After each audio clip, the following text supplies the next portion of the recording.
Stay मतलब रहना, stay मतलब रुकना भी होता है। अकोमोडेशन मतलब आवास, निवास। और ब्लेस्ड विथ, ब्लेस मतलब तो आशीर्वाद होता है, और ब्लेस्ड विथ आता है तो इसका मतलब होता है सौभाग्य से कोई चीज़ प्राप्त होना। तो क्या कह रहा है, a young soldiers family stage in a rented accommodation in our neighbourhood. मतलब एक यंग सैनिक का परिवार रहता है एक किराए के आवास में हमारे पड़ोस में। The soldier is posted in Jammu and Kashmir. सैनिक जम्मू एंड कश्मीर में पोस्टेड है। The family was blessed with a son a few months ago. उस परिवार को सौभाग्य से एक पुत्र प्राप्त हुआ कुछ महीनों पहले। लुक आफ्टर मतलब देखभाल करना। न्यू बॉर्न मतलब जिसका नया नया जन्म हुआ है। वर्चुअली, वर्चुअली का अर्थ यहाँ पर होगा करीब करीब। तो कह रहा है but the father could not take leave to come back as he was on active duty. लेकिन बाप छुट्टी लेकर नहीं आ सका क्योंकि वह एक्टिव ड्यूटी पर था। His wife looked after the new born virtually by herself. मतलब उसकी पत्नी ने नया जन्म लिए हुए बच्चा का करीब करीब खुद ही देखभाल की। Every day brought a new challenge for the mother. हर एक दिन एक नया चैलेंज लाता था उस माँ के लिए। But my wife and other women cheered her up. Cheer up मतलब होगा मन बहलाना, हौसला बढ़ाना। लेकिन मैं और बट माई वाइफ, लेकिन मेरी वाइफ और अन्य महिलाएं उसका हौसला बढ़ाई, मतलब उसका मनोरंजन किया, उसका मन बहलाया। फ्रॉम आवर हाउस हमारे घर से। We could see the infant growing up into a strong and a healthy baby. Grow up मतलब होता है बढ़ना। तो हमारे घर से हम लोग उस शिशु को, इन्फेंट मतलब शिशु होता है, बढ़ता हुआ देख सके। और किस रूप में बढ़ता हुआ, तो अ स्ट्रॉन्ग एंड हेल्दी बेबी मतलब कि तगड़ा और स्वस्थ बेबी के रूप में। He was also a very happy child. और वह बहुत खुशमिजाज बच्चा भी था। वेन एवर जब कभी, वी कॉल्ड हिम हम लोग उसे बुलाते थे। ही ग्लैडली, ग्लैडली मतलब खुशी खुशी, केम इंटू आवर लैप। लैप मतलब गोद होता है, हमारे गोद में आ जाता था। And गर्गल्ड with मेरीमेंट। मेरीमेंट मतलब प्रसन्नता, आनंद। और गर्गल मतलब कि जब कोई मतलब पानी के बहने की आवाज़ को भी गर्गल कहते हैं। और जब बच्चा कोई बात स्पष्ट नहीं बोल पाता रहता है तो वो गर्गल करता रहता है, तो वह गर्गल करता रहता था खुशी से। नॉइजली मतलब शोरगुल करते हुए, चहकते हुए आप कह सकते हैं यहाँ पर। चेस, चेस मतलब खदेड़ना। तो कह रहा है सून मतलब जल्द। We saw the infant using a walker and noisily pushing it all over the terrace while chasing his 6-year-old brother. मतलब जल्द ही हम लोगों ने देखा उस शिशु को एक वॉकर का यूज करके। वॉकर आप जानते ही हैं, चलने के लिए जो छोटा सा गाड़ी वगैरह होता है जिससे पकड़ के बच्चा चलना शुरू करता है, उसे ही वॉकर कहा जाता है। तो उसका यूज करके और शोरगुल करते हुए, चहचहाते हुए, मतलब उसको पुश करता रहता, धकेलता रहता था पूरी छत पर। While chasing his 6-year-old brother, अपने 6 साल के मतलब भाई को खदेड़ता रहता था। खदेड़ते हुए मतलब कि पूरी गाड़ी से मतलब को चलाता रहता था, उस वॉकर को चलाता रहता था। वी नोटिस्ड डैट, हम लोगों ने गौर किया कि नोटिस मतलब होता है गौर करना।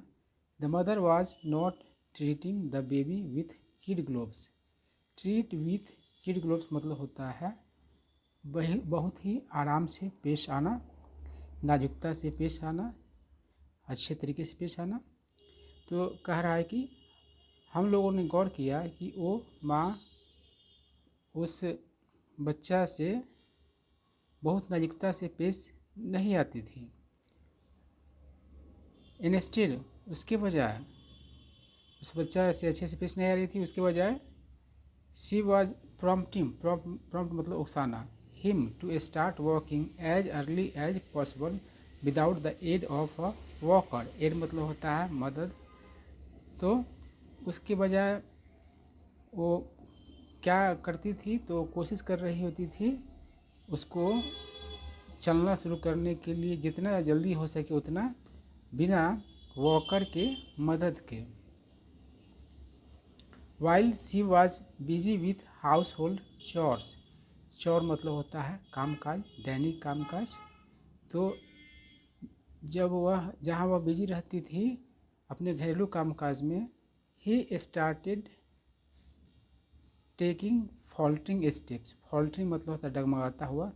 तो बच्चा शुरू कर दिया डगमगाता हुआ कदम लेना। इन ड्यू कोर्स मतलब कि उचित समय पर। द टोडलर, टोडलर उस बच्चा को कहा जाता है जो हाल फिलहाल में ही चलना शुरू किया है। The toddler was holding her little finger, वो मतलब कि उसके उस महिला का, उसकी अपनी माँ का मतलब लिटिल फिंगर पकड़ के, एंड वॉकिंग स्टेडली, स्टेडली मतलब स्थिरता से, स्थिरता से मतलब कि उसी समय पर चलने मतलब कि चल रहा था। The days were filled with bustling activity. Bustling मतलब होता है हलचल से भरा, चहल पहल से हरा भरा। दिन जो भरे होते थे चहल पहल से भरे कार्यकलाप से। फॉर द मदर, उस माँ के लिए। एज, क्योंकि सी एफिशिएंटली मतलब कि दक्षता से, निपुणता से। Took care of her two sons, अपने 2 बेटों का मतलब कि निपुणता से देखभाल करती थी। She would often point to us and tell the baby, uncle aunty को हेलो बोलो। वह हम लोगों की तरफ मतलब कि इशारा करती थी, पॉइंट करती थी और कहती थी बच्चा को कि अंकल आंटी को हेलो बोलो। And he would simply laugh, और वह सिंपली क्या करता था, तो लाफ करता था, हंसता था। While resting his head on her shoulder, मतलब कि अपने हेड को, अपने सर को उसके कंधों पर रखते हुए, रख करके वो सिर्फ हंसता रहता था। उसके बाद है कॉन्फिडेंट। कॉन्फिडेंट मतलब होता है आत्मविश्वासी।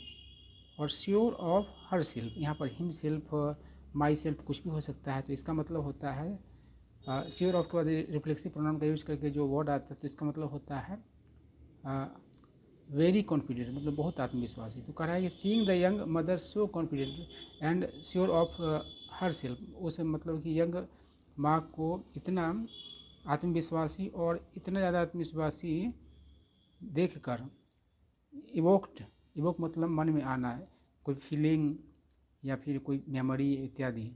तो मन में क्या आता था, रिस्पेक्ट, आदर आता था। एज वेल एज मतलब होता है साथ ही साथ। एडमायरेशन, प्रशंसा, मतलब कि आदर और प्रशंसा दोनों आता था।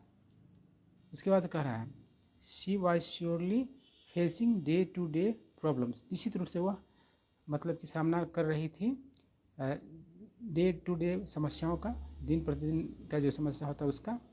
But would not bother, bother मतलब होता परेशान करना। हर सोल्जर हस्बैंड, तो अपने जो सैनिक पति थे उसको परेशान नहीं करती थी। शी प्रूव्ड डैट, वो उसने साबित की that army wives always rise to the occasion. Rise to का मतलब होगा कि दिखाना, मतलब कि साबित करना ही होगा। द ओकेजन, उस अवसर पर। ऑन द डोमेस्टिक फ्रंट मतलब कि घरेलू मोर्चे पर।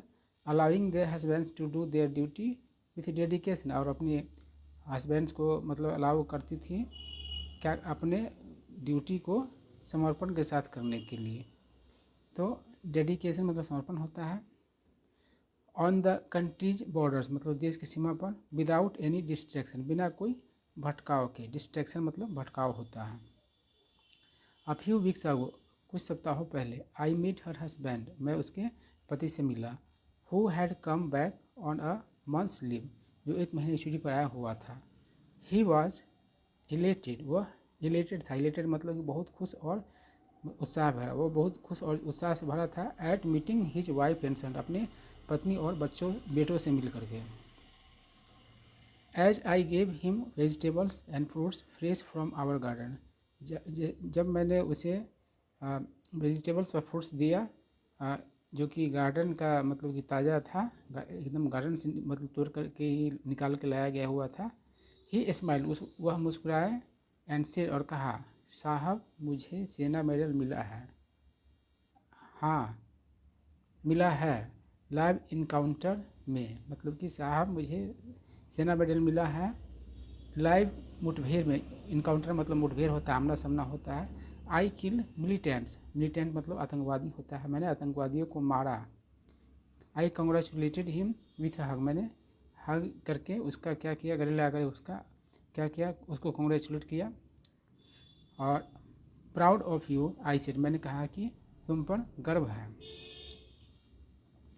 I also felt immensely, immensely बहुत ज़्यादा, प्राउड ऑफ हिज लाइफ, मैं उसके पत्नी के प्रति बहुत ही गर्व महसूस किया। हु वाज अ सोल्डर, जो इन हर ओन वे, जो अपने तरीके से ही क्या थी, तो एक सैनिक थी। Looking after at the home and the family, मतलब कि घर और परिवार को का देखभाल कर रही थी। For the soldier in uniform, मतलब जो यूनिफॉर्म वाले जो सोल्जर है, it is his nation which always comes first, मतलब कि राष्ट्र है जो उसके लिए सबसे पहले आता है। He takes pride in his military unit, take pride in मतलब होता है में आनंद आना, में मतलब कि खुशी महसूस करना, तो वह क्या करता है, आनंद महसूस करता है मिलिट्री यूनिट में। And is ever ready to lay down his life for the country's इज्जत, और मतलब कि ले डाउन नीचे रखना होगा, त्यागना भी होता है। तो वह देश के इज्जत के लिए हमेशा अपने जीवन को ले डाउन करने के लिए तैयार रहता है। बैक होम मतलब घर की बात कर रहा है। His wife holds the fort uncomplainingly, तो कह रहा है कि होल्ड द फोर्ट का मतलब होता है मोर्चा, मतलब दायित्व तो लेना, देखभाल करना, और अनकम्प्लेनिंगली मतलब होता है बिना शिकायत के, तो घर पर बिना शिकायत के मतलब कि दायित्व लेती है और मतलब कि देखभाल करती है। My salute to all our soldiers and their family, मेरा सैल्यूट सारे सैनिकों को और उनके परिवारों को।